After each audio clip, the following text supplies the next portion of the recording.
What is the treasure left by Gold D. Roger? Well, one of the very first things you notice when looking at the execution of the Pirate King is that he is smiling, and here the question arises as to why this man, considered the most dangerous criminal, the man of great deeds, wanted by the entire Navy and the world government, let himself be captured who knows how, and as he is about to die he laughs and begins another era, that is, the Great Pirate Era. But before to dive in the content, don't forget to leave a like, subscribe to the channel and activate the notorious bell. In chapter 1043 we see the Gear 5th for the first time, and as a power-up, as you all may have thought, it fits Luffy's character well. It is a very childish design, but one that perfectly reflects the way of being of Straw Hat. One of the most striking things about the awakening of the Gomu Gomu no Mi fruit is that it goes from a Paramecia-type devil fruit to a Zuzu model, Nika, a nice twist. But we all know where Oda is going with this. This is the final form of Luffy, his peak. He says it clearly in the manga, and I don't think there is a need for a Gear 6th. But apart from that, what was the point of giving Luffy such a cartoon, Tom and Jerry design? Well, the answer is simple. The awakening of a devil's fruit allows you to modify the entire surrounding environment, therefore in short to express your will, your freedom in full force, without any restrictions. And the Gear 5th, or otherwise called God Nika or precisely Warrior of Liberation, expresses within itself the full concept of freedom, that is, to be free to express one's will, one's dreams without any constraints. It's as if dreams shape the world we live in. It must be said that the 5th gear is broken, simply because it brings Luffy to the level of a god and also breaks the canons of the shonen. But there is also much more to discover, such as the connection that the Hito Hito no Mi model, Nika, has with the world government, and above all who Joy Boy was.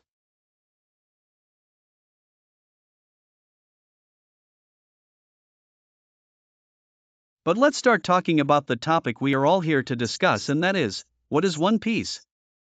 I know there are different theories on the internet. If you search you will find everything and more, but here today I came here to give you an answer, and that is, One Piece is the union of all the islands, like Pangaea, which existed 250 million years ago. Precisely, One Piece means a block, and this would make sense because Luffy's dream would ultimately be to be the freest man in the world, and to do so he must be close to people. Just think of a single island that extends visibly and contains within itself all the riches of the world. This is the ancient kingdom that existed more than 800 years ago, which had reached such a scientific level that it even dwarfed Vegapunk and the technologies that would be able to destroy the world in an instant, the very powerful weapons so far sought by the world government, i.e. ancient weapons. And the sea surrounding Pangaea, i.e. the Panthalassa, is the sea that contains all the fish coming from the 4 seas, i.e. the all blue. And now you may ask yourself, how is it possible that all this comes true? Let's start with chapter 1138, in which we are presented with the Harley. The chapter ends with a double page that is memorable to say the least. The content of this mural anticipates one of the most important events of One Piece, namely the final war that will lead to the liberation of the world. In chapter 395 the name of a huge kingdom, One Piece, is mentioned, however Doctor Clover is killed before saying his name. The Doctor also states that the ancient kingdom had enemies who managed to survive 800 years ago, covering up all the events that occurred in the empty century. I think that among the 20 rulers who established the world government there were some allies of Joy Boy who betrayed him, because Joy Boy was accused of using weapons of mass destruction, i.e. ancient weapons, and for which he was executed. It was just a plan organized by Emu to separate Joy Boy from his companions. In chapter 1113, Vegapunk states that due to rising sea levels the islands will sink. While in chapter 1115 that in the empty century there were enormous continents, however, now only parts of those continents exist, that is, the islands, and the rest sank into the sea. The message ends in chapter 1121, and what can be concluded for sure is that this war, between pirates and the world government, will end when one of the two factions manages to recreate these terrible ancient weapons that have not been brought back for more than 800 years to light. Eventually Luffy will gain enough power to control the world and unite all the islands to form One Piece.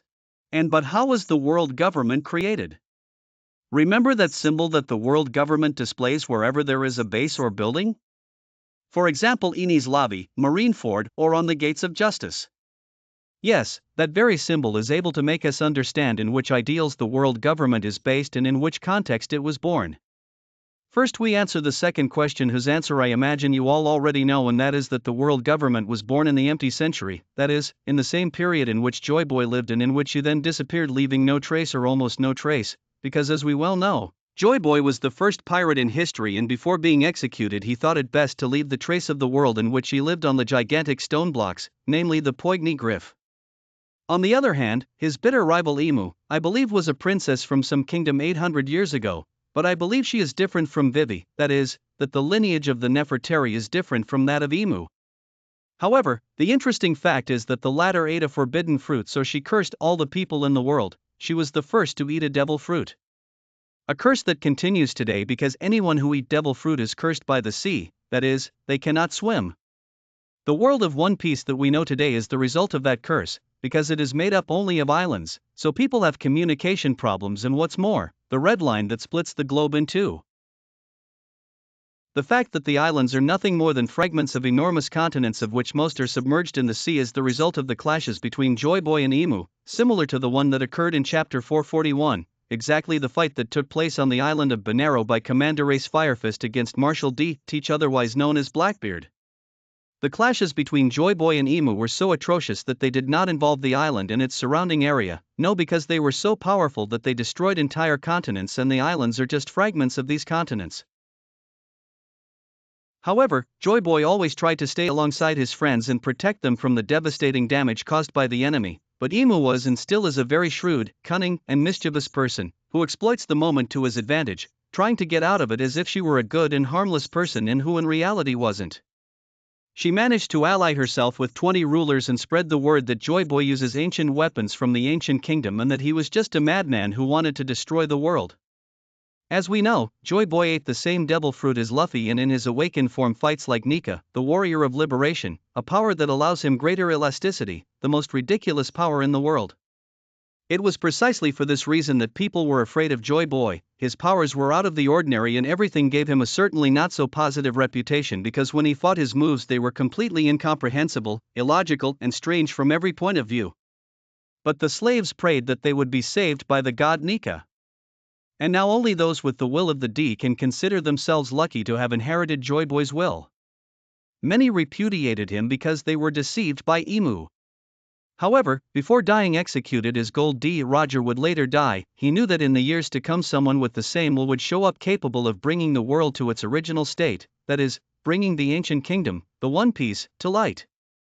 The Grand Line, the stretch of sea on which many pirates sail in search of lost treasures, was created by Joy Boy so that when someone had the desire to be able to sail there they could find incredible surprises, they could experience breathtaking adventures.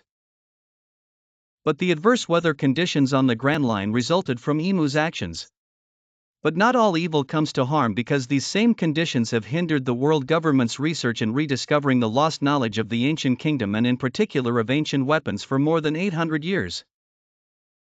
And we then arrive at the initial question, which would be the symbol of the world government.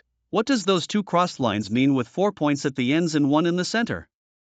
Emu's desire in the end is to place herself at the center of the world. The question of the empty throne positioned in the Pangaea Castle in Marijoa speaks volumes.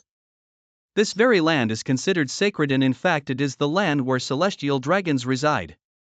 It is the center of the world, because it is here that the Levely is convened every 4 years, in which every king of a kingdom who joins the world government participates. This is where decisions are made about the whole world. In the end it's all a sham, the decisions are made by her. Emu is the center of the world. If you think of a One Piece world map, clearly notice that the red line and the Grand Line form a cross, the same one that symbolizes the world government, of which Emu is at the center, and the 4 extremes represent the cardinal points. Following the same logical thread you can deduce a new meaning to the pirate flag, that is, the Jolly Roger. Many times in the series it is said that the black flag with the skull and crossbones represents the freedom to travel and do what you want. Luffy himself admits that the smiling Jolly Roger with the straw hat is his symbol of freedom and therefore must be protected even at the cost of his life. The skull that is at the center of the crossbones is a reference to the world government, but at the center of the Jolly Roger there is no Emu, there is no one, there is the skull that symbolizes death. Death to anyone who wants to dominate us from above.